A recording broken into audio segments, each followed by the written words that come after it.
I only train for about 5 hours per week, and I still make some pretty good gains. So in this video, I'm going to share with you how I actually do that. So the first thing, I just train hard. It's important when I spend such little time in the gym, I need to train hard. And when you read the title, you might think that by training less, I'm getting more gains and I have to compensate with other methods. But that's actually better to train less, but really focus on the quality of your training. So that's something I've been doing pretty well recently.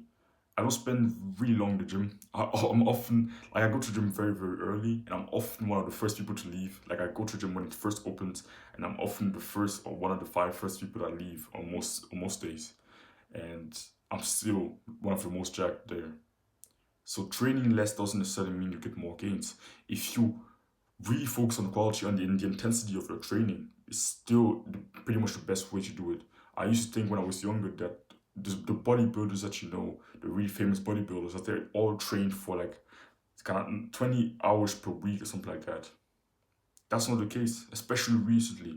You've seen more and more bodybuilders not really spending that much time in the gym, but the time that they do spend in the gym, they really focus on the quality and the intensity of it. That's something I've been doing a lot. I've been kind of learning from them recently. More time in the gym doesn't mean more gains.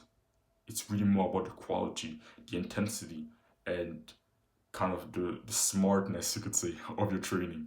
So I just train really, really hard. And a few things that helped me personally to train hard is I first started by really reducing my volume. I used to do like 1 to 2 sets per exercises per session. And I did that for months and months and months. And what that did is it helped me to really become better at training hard because because my volume was so low. I had this pressure and this kind of accountability to really try to make the most out of every single set because I knew I just had one type of exercise, so I don't want to fuck it up. So I really focus on training really, really hard, but with lower volume. And it kind of kept me accountable by doing that.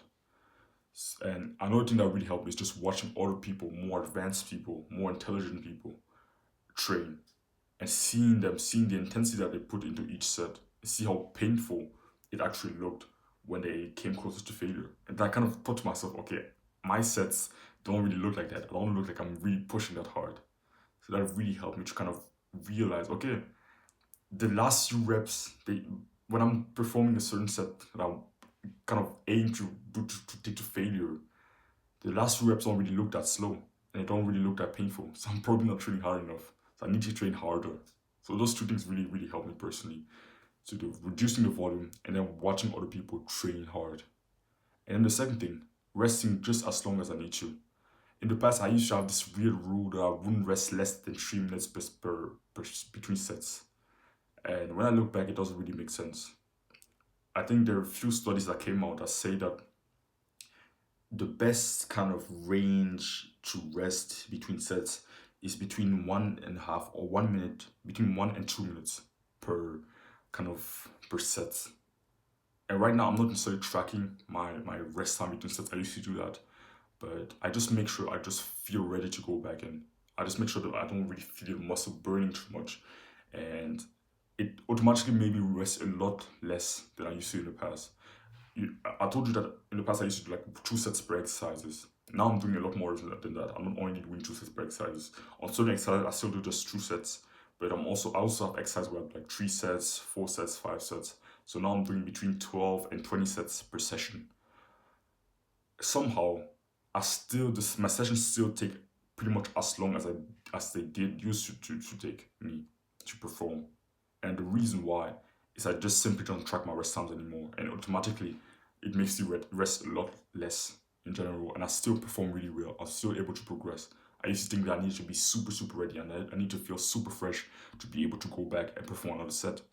But I've kind of realized over time that that's not the case. And that's the reason why I'm able to perform pretty much close to 2 times the amount of volume that I used to perform in the past, whilst still, whilst my session not really being any longer than it used to. And the third thing, not really resting between warm up sets. I used to even rest 3 minutes between warm up sets, and when I look back, it doesn't make any sense. So now I don't really rest between warm up sets. Kind of the rest that I take between warm up sets is maybe when I'm doing like a barbell exercise, whilst putting on the plates. I kind of rest, but in general, even when I'm doing bodyweight exercises between warm up sets, I don't really rest. I just do my warm-up sets, then I add some weight, do another warm-up set, and then I'm doing my working set again. The fourth thing, I want 12 to 20 sets per session, like I said. So it's still fairly high volume right now. But again, because I don't rest that long between sets, because I'm not doing crazy high reps, it's still kind of, I don't have to spend that much time in the gym. So on most days, I spend between 30 and 1 hour, 30 minutes and 1 hour training. And I train 5 times per week almost. So now I have 2 rest days per week. In the past, I used to have only 1 rest day per week. But now, since I've switched to 2 rest days per week, I found that my recovery has been a lot better. I've been able to recover a lot better between sets and come back between sessions and come back even stronger to be able to progress in the long run. I've been needing less deloads since I've been resting 2 days per week. So, for example, today's a rest day for me. And I still kind of train on rest days, but I don't do strength training. Like I kind of shadow box in my room this morning just for some cardio, but I didn't do any strength training. In the past, I used to have this weird ego thing when I thought to myself, okay, I need to train hard every single day. But over time, I realized that it's not necessarily the best mindset if you want to maximize gains. Like, yes, you can train every day, but I wouldn't necessarily say that's there are other ways to make some really good gains, like I would say. And what I'm doing right now has been working really, really well for me. And the last thing, just eating in a caloric surplus. I know it doesn't save me any time, but to maximize gains, it's super, super important. Gaining weight over time. I just eat more, and gain some weight. Right now, I'm gaining around 1 kilogram per month, and I've been doing it for a few months now. And it's been really, really well. It's been working really well for me. I've been getting bigger, stronger, consistently. Especially if you just started training, even if you're more advanced, bulking is just so overpowered. Of course, it doesn't save you any time, it doesn't save me any time, but it really maximizes the amount of gains that I make. So yeah, hope you found this video valuable. Hope it helped you. If you want to book like a free coach call with me and you want to ask me some questions, and I'm just going to coach you when it comes to your diet, training, and other things that to maximize your gains, then just click the first link in the description. And if you want to follow me on Twitter and ask me some questions there, then just click the second link in the description. Don't worry if it's comfort. Chase it.